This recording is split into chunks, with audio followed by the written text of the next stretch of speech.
by James Hamilton of Costa. He's a property director there. Hi James, how you doing? Good morning, nice to be here. Nice to meet you. Now we've got some questions for you today. Dear. We're going to kick off with landlords, okay? So what can landlords and agents do to help you and your business more? What needs to change, do you think? I think since COVID, I think landlords and tenants have been, it's a bit of a phrase, but landlords and tenants have been working more together.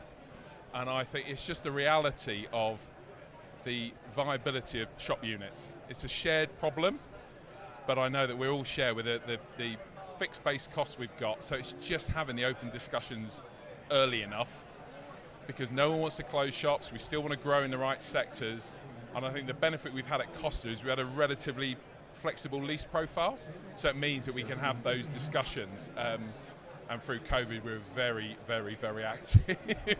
You were. Yeah, very active. Especially on the drive-through side, yeah, which is brilliant, isn't it? Because coffee is so resilient, the market is so resilient. What can landlords and agents do you think, to help you and the business more? I think there's almost a move away from the them and us approach, and it needs to be much more collaborative. We've got some really good landlords in our portfolio who are really happy to work with you, and they spend a lot of time talking to us, and I think particularly landlords who are a little bit more hands-on than pushing out to agents and turning their back. I think that's the way forward for all of us. If you look around sort of today, you see there's very little new development. Yeah. The pressures on financing going forward will mean that I think redevelopment will become more and more difficult, because you just won't get the returns that you need.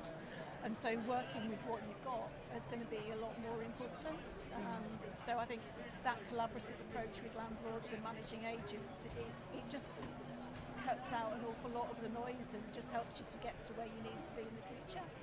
Do you feel the cost of energy has influenced expansion plans and new restaurant openings?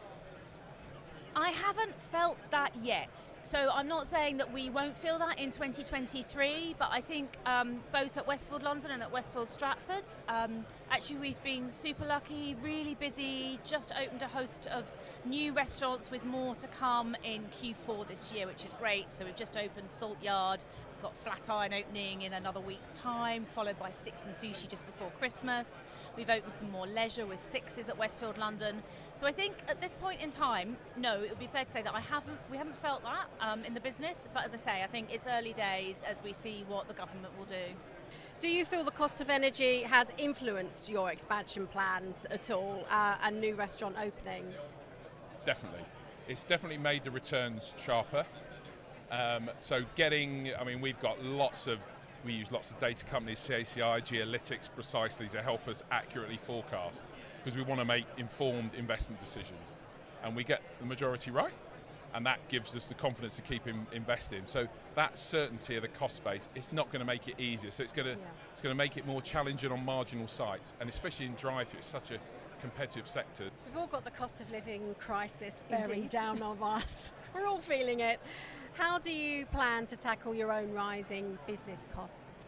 So we've always been fairly forward-thinking in terms of things such as energy costs, and certainly at the moment that's on everybody's lips. So it's finding the best deals with power suppliers, but it's also looking at what we've got in the estate.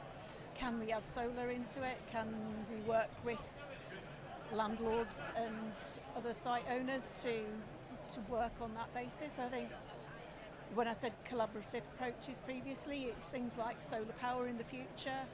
It's looking at other sources of income from the site so that you're not quite so reliant on one party. And it's just looking at a wide range of things. So as I say, utilities has been on everybody's lips, but looking at development as well.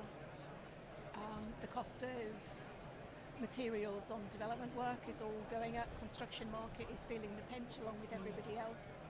Do you think the metaverse has had an impact on physical retail? I think that the blending of those two things is really important. So do I think it's had a change to date? I think the change of how people shop has been key, obviously, during COVID. But then there's the bounce back afterwards, as like today, you can see actually people aren't staying away. People want to be here. People want to be with people and being social again. So I think that the blending as we move forward into the future of how retail embraces both the offline, online blend is going to be key. And how's Westfield dealing with the metaverse? Have you got any plans in place? Have you got anyone sort of, dedicated to looking at the metaverse and how your centres are going to appropriate? I think from our perspective, we have our strategic thinking team are always looking at how we can best build that in as part of our offering, so that we are seen as the total destination for everything. The cost of living crisis is bearing down upon all of us. Yeah. How do you plan to tackle your own rising business costs this year? Well, I wish I had all the answers, but at the moment it's trying to get, we're our financial year is the calendar year, so we're in the midst of that. So at the moment it's just trying to get certainty on the big costs, such as energy. So we had all our prices fixed in Costa until April next year, but then we've got the inflation kicking in later. So it's trying to get certainty on it, and the same with all the inflation on our products, doing the right thing by our teams, because recruitment is a real challenge as well. And then working out, right, what do we do to drive the top line? Because that is the critical bit. But it's the certainty and clarity on the cost base, and then knowing at store level which stores need our help and which ones are we're going to continue to thrive in. Rona, what have been the main challenges for you during the pandemic? So, like a lot of retailers who are here today, we were forced to close for almost 10 months of 2020, 2021. During that time we had no means of income, so it was obviously a huge challenge for the business. So thankfully things have moved on since then, but during that time we spent a lot of time with our landlords and managing agents, talking to them, working with them to try and make things work for both parties. Who do you think we should be watching out for, brands-wise, over the next year or so?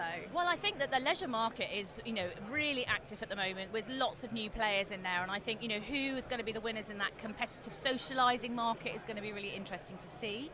And we've got some big openings coming across London in different venues. So I would say that leisure is definitely the marketplace that is kind of the most exciting at the moment in terms of what's happening and the changes that are coming. Do you have any expansion plans for 2023, or are you just going to keep your powder dry for now? No, we're still very much on the expansion programme. We'll do 30 gyms this year. So by the end of this year we'll be up at 230 gyms or thereabouts. We're looking at certainly another 30 gyms next year, and if there is some really good opportunities available, then we won't stop at 30.